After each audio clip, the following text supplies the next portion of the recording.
Hai, selamat datang kembali di Mimin Art Channel. Tentunya penasaran kan dengan alur cerita selanjutnya? Yuk kita langsung saja dengerin ceritanya. Bab 35. Di Paris, Rehan yang baru saja pulang ke apartemennya mendapat kabar dari mamanya bahwa Cecil sang adik mengalami kecelakaan dan keadaannya kritis. Sontak Rehan meminta sang asisten untuk menjemputnya dengan menggunakan helikopter pribadi. Jarak dari Paris ke Indonesia yang biasanya memakan waktu 17 jam sampai 18 jam.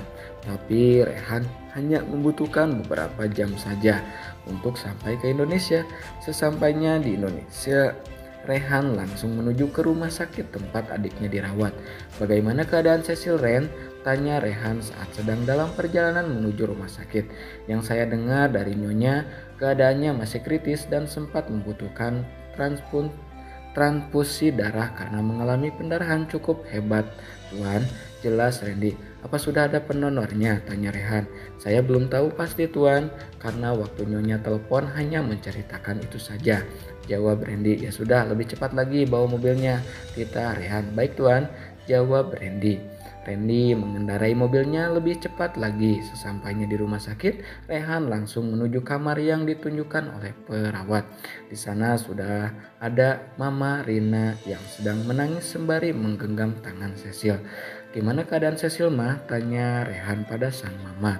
Adik kamu belum juga sadar, Ray. Mama takut mama gak sanggup kehilangan putri mama, ujar Mama Rina sembari terus menangis sesegukan.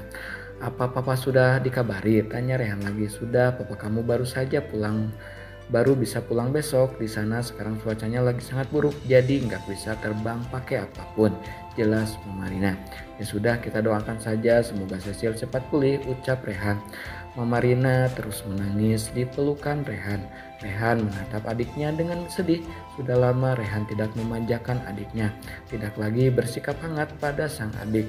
Tapi bukan berarti dia tidak menyayangi Cecil. Dia sangat menyayangi adiknya itu. Rehan merasa terpukul kala melihat adiknya terbaring lemas di atas ranjang pasien. Adik yang dulu pernah dia manjakan kini tak berdaya. Mama pulang saja, biar Ray yang menjaga Cecil, ujar Rehan pada sang mama. Mama mau di sini saja, Ray. Mama mau jagain Cecil sampai dia sadar, ucap Mama Rina. Mama butuh istirahat. Di sini sudah ada Rehan yang menjaganya. Mama pulang saja, ucap Rehan. Tapi Ray, mama gak bisa ninggalin anak mama, ucap Mama Rina. Ran, antar mama pulang sekarang, titah Rehan pada sang asisten. Ray, mama mau di sini, ujar Mama Rina. Mama gak percaya Ray bisa jaga adik Ray, ucap Rehan. Mama percaya, tapi ya sudah, mama pulang. Kalau ada apa-apa tolong cepat kabari mama, ucap Mama Rina. Jaga mama saya, Ren, ujar Rehan pada sang asistennya. Baik tuan, saya permisi, ujar Randy dibalas dengan anggukan oleh Rehan. Mama Rehan pulang diantar oleh asisten anaknya. Selepas kepergian sang mama, Rehan duduk di kursi dekat ranjang Cecil. Dia memegang tangan Cecil dan mulai meneteskan air matanya. Rehan memang terkenal kejam dengan dingin jika berurusan dengan bisnis dan orang luar. Namun di balik semua itu, Rehan hanyalah pria biasa yang akan sehid jika orang tersayangnya menderita. Dia akan marah jika ada orang yang menyakiti keluarganya. Seperti sekarang, dia begitu tidak terima dengan apa yang terjadi pada sang adik. Sudah sampai rumah? Tanya Rehan lewat sambungan telepon. Sudah tuan, ini saya baru keluar dari rumah tuan, jawab Randy. Cari tahu siapa yang menabrak adik saya secepatnya, titah Rehan. Siap tuan, jawab Randy. Rehan mematikan sambungan teleponnya dan menghubungi teman polisinya. Saya membutuhkan bantuanmu dan timmu, ujar Rehan pada Brian. Ada masalah apa lagi, Ray? Apa yang bisa saya bantu? Ujar Brian. Adikku kecelakaan, saya ingin kamu menangkap orang yang sudah mengakibatkan adik saya celaka. Randy juga sedang menyelidiki kasus ini. Bekerja samalah dengan dia, jelas Rehan. Kecelakaan maksudmu Cecil kecelakaan? Bagaimana keadaan dia sekarang? Tanya Brian. Siapa lagi adikku kalau bukan dia? Dia masih belum sadar, jawab Rehan. Berani-beraninya mereka menyakiti prinsesku. Kamu tenang saja, akan aku usut kasus ini sampai tuntas. Akan aku hukum orang itu dengan seberat-beratnya. ucap Brian dengan geram. Saya tunggu kabarmu secepatnya. Saya tidak ingin ada kegagalan, ujar Rehan. Serahkan semuanya padaku. Aku dan timmu yang akan mengurusnya, ujar Brian. Lalu Rehan mematikan sambungan teleponnya dan meletakkan ponselnya di atas meja di samping Cecil. Kenapa harus kamu, Dek? Rasanya nggak tega lihat kamu terbaring lemah seperti ini, keluh Rehan lirih. Rehan benar-benar menjaga adiknya tanpa terpejam sedikit pun. Dia tetap terjaga sampai pagi menjelang. Sedangkan Anissa pagi ini terbangun dengan tubuh yang sedikit lemas. Dengan tekanan darah rendah yang dia alami ditambah pengambilan darah yang tidak sedikit membuat tubuhnya sedikit melemah. Saat dicek sebelum pengambilan darah, dokter sudah mengatakan bahwa Anissa tidak bisa mendonorkan darahnya dengan kondisi darah rendahnya. Akan berisiko pada kesehatan Anissa jika itu tetap dilakukan. Tetapi Anissa kekeh dengan keputusannya mendonorkan darahnya untuk Cecil.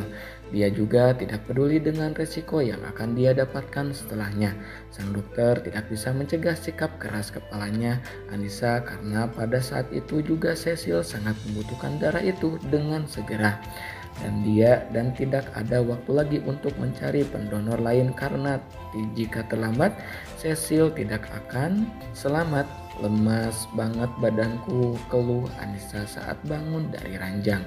Mandi dulu aja kali ya, nanti baru turun ke bawah. Semoga saja hari ini Bibi datang biar bisa minta tolong masakin sarapan, gumam Anissa. Anissa masuk ke dalam kamar mandi dengan perlahan. Setelah selesai mandi, Anissa turun ke bawah berniat untuk memasak. Bibi kayaknya nggak datang hari ini. Ya sudahlah, masak yang gampang saja buat ngisi perut, gumam Anissa. Anissa mengambil satu bungkus mie instan di dalam lemari. Saat sedang memasak air, Bibi datang dan menghampiri Anissa di dapur. Lagi masak apa non? Tanya Biruni. Akhirnya Bibi datang. Anissa kira Bibi nggak akan datang hari ini, ucap Anissa saat melihat Biruni yang datang. Loh non, kok mukanya non pucat banget, apa non sakit? Tanya Biruni panik. Nisa nggak apa Bi, karena Bibi ada di sini. Nisa boleh minta tolong masakin nggak Bi?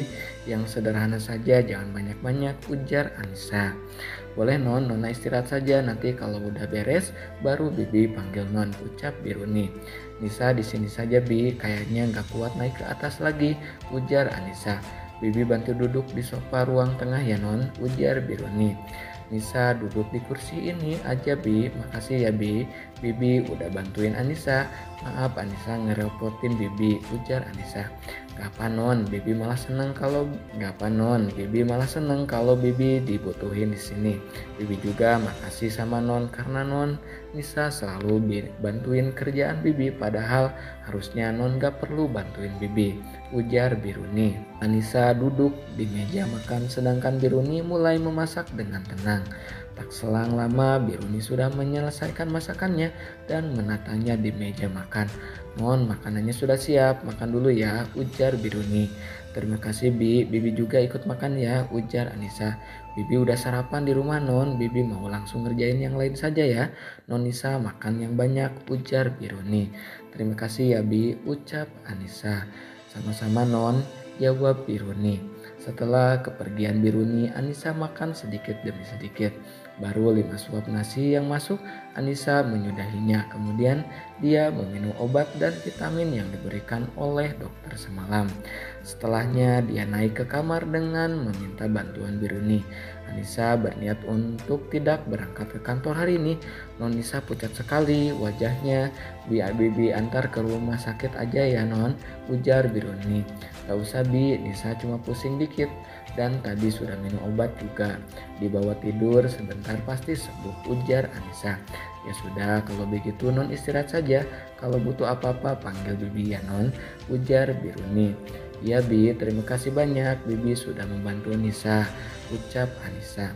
Sudah kewajiban Bibi buat merawat rumah dan penghuni rumah ini non, jawab Biruni sembari tersenyum pada Anissa.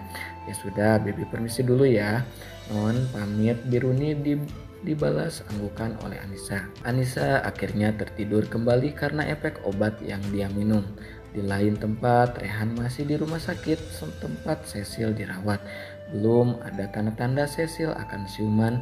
Rehan menepis rasa kantuk dan lelah yang menerpanya. Dia mengambil ponsel dan berniat ingin menghubungi Anissa, namun dia urungkan karena mendengar pintu kamar dibuka. Terlihat orang tua Rehan masuk ke dalam. "Bagaimana keadaan adikmu?" tanya papanya. "Masih sama, gak ada tanda-tanda akan segera siuman." "Papa kapan sampai?" ujar Rehan. "Papa baru sampai, langsung jemput mama dan kesini. Untung saja sebelum subuh cuaca membaik, jadi papa bisa pulang pakai helikopter pribadi biar cepat sampai," ujar sang papai. "Ray, kamu pulang dan istirahatlah, biar mama sama papa yang jagain Cecil," ujar Mama Rina. "Baiklah, kalau ada apa-apa tolong segera hubungi saya," ujar Rehan. "Ya Ray, pasti mama hubungi," ujar sang mama. Rehan pun pulang menggunakan taksi menuju rumah utama. Dia mandi dan berganti pakaian lalu pergi ke kantor. Sesampainya di kantor, Rehan yang tidak melihat Anissa sama sekali langsung menghubungi asistennya. "Ke ruangan saya sekarang," ujar Rehan melalui sambungan telepon. Tak lama Randy mengetuk pintunya dan masuk ke dalam ruangan Rehan. "Di mana Anissa? Kenapa jam segini belum kelihatan?" tanya Rehan. "Maaf Tuan, saya belum melihat Nona Anissa sejak pagi," ujar Randy. "Ya sudah, apa ada informasi tentang kasus kecelakaan adikku?" tanya Rehan. "Maaf Tuan, kami belum bisa menemukan pelakunya, tapi saya rasa ini kecelakaan yang disengaja. Soalnya pas saya cek CCTV yang ada di sekitar jalan, mobil yang menabrak Nona Cecil sudah berada di sana sebelum Nona menyeberang. Namun yang membuat kami kesulitan menemukan identitasnya adalah plat nomor mobil yang dipalsukan. Tapi kami masih tetap mencari orang tersebut Tuan," jelas Randy. "Lakukan dengan baik. Saya tidak ingin dia bebas begitu saja setelah mencelakai adik saya," ujar Rehan. "Siap Tuan," jawab Randy. "Ya sudah, lanjutkan pekerjaanmu," ujar Rehan. "Kalau begitu saya permisi Tuan," ucap Randy. Sepeninggalan Randy, Rehan mulai merasa gelisah. Dia menghubungi Anissa berkali-kali namun nomornya tidak aktif. Rehan memakai jasnya dan bergegas keluar kantor. Dia mengemudi dengan kecepatan tinggi menuju rumah pribadinya. Sesampainya di rumah, Rehan melihat Biruni yang sedang menyapu halaman. "Bi, Anissa ada di dalam?" tanya Rehan. "Ada Tuan, Nona Anissa sedang istirahat di kamarnya," jawab Biruni. "Istirahat? Memangnya dia kenapa?" tanya Rehan lagi. "Nona sedang sakit Tuan. Tadi saya sudah membujuknya untuk periksa ke dokter tapi Nona selalu menolak," ujar Biruni. Rehan dengan cepat langsung masuk ke dalam rumah dan melihat keadaan Anissa di kamarnya. Sesampainya di kamar Anissa, Rehan melihat Anissa sedang terlelap dengan wajah yang pucat. Rehan segera menelpon dokter pribadinya yang bernama Robert. Sebenarnya Rehan ingin menghubungi dokter Elisa untuk memeriksa Anissa, namun dia tidak begitu percaya dengan dokter itu sehingga Rehan mengurungkan niatnya. Setelah menunggu cukup lama, dokter Robert sampai di rumah Rehan dan langsung memeriksa Anissa. Setelah memeriksa keadaan Anissa, Rehan mengajak dokter Robert untuk keluar dari kamar Anissa. "Bagaimana keadaan dia, Dok?" tanya Rehan. "Apa dia habis melakukan donor darah?" Dokter Robert balik bertanya. "Saya tidak tahu, saya kesini dia sudah seperti ini," jawab Rehan. "Tubuhnya sangat drop. Dari analisa pemeriksaan saya, sepertinya dia mempunyai riwayat anemia dan memaksakan diri melakukan transfusi darah," jawab dokter Robert. "Apa yang harus saya lakukan Dok?" tanya Rehan. "Biarkan dia istirahat total untuk beberapa hari. Bila perlu bawa dia ke rumah sakit, tapi jika ingin rawat jalan juga tidak masalah. Asal selalu dalam pantauan dokter. Saya akan datang ke sini 2 hari sekali untuk mengecek keadaan dia," ujar sang dokter. "Pastikan dia mengonsumsi makanan yang banyak mengandung zat besi untuk menambah sel darah merah. Saya akan berikan obat penambah darah dan vitamin juga. Pastikan ini diminum setiap hari," ujar sang dokter sembari memberikan obat pada Rehan. "Terima kasih Dok," ucap Rehan. "Sama-sama Tuan, kalau begitu saya permisi." pamit sang dokter. Setelah kepergian dokter Robert, Rehan duduk di tepi ranjang di samping Anissa. Rehan ingin mengusap kepala Anissa namun mengurungkannya. Dia tidak ingin mengganggu Anissa yang sedang tidur dengan pulas. Rehan bangkit dan duduk di samping Anissa. Dia hanya berniat menjaga Anissa sampai Anissa terbangun. Namun tak terasa dia pun ikut terlelap di samping Anissa. Nah segitu dulu ya bab 35-nya. Lumayan panjang juga ya. Pokoknya makasih banyak yang selalu stay tune dan yang selalu setia. Jangan lupa di like, di subscribe juga ya. Bye bye.